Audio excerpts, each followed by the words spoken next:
আসসালামু আলাইকুম। বাইরে মুষলধারে বৃষ্টি হচ্ছে।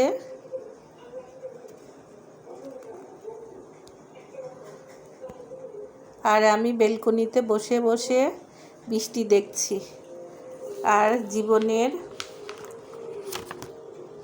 জীবনের গল্পগুলো মনে পড়ছে।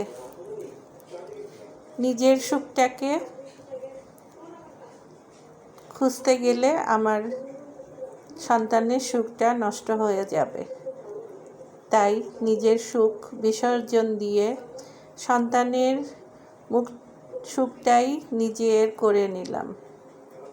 কারণ আমি যে মা, আর মা হওয়া সহজ, কিন্তু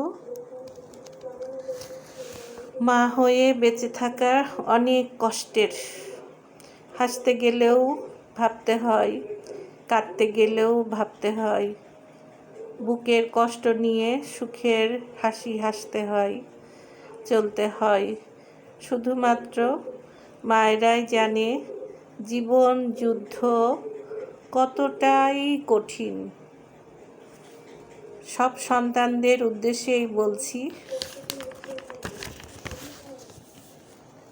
প্রতিনিয়ত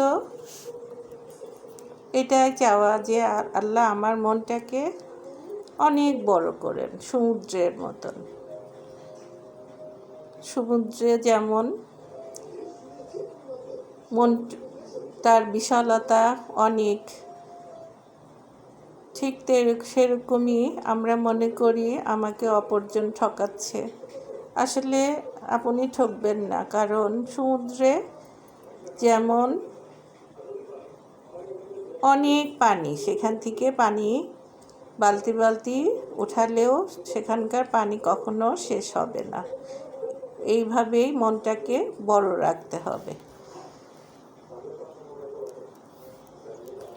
সমুদ্রের পানি কখনোই শেষ হয় না।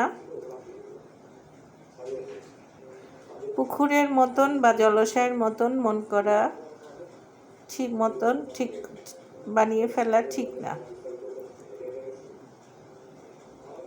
উত্তম রূপে অজু করে, অজুর পরে যদি কলেমা শাহাদত পড়তে পড়তে ঘরে যাওয়া যায়, তাহলে বেহেশতের 8টা দরজাই খুলে যাবে।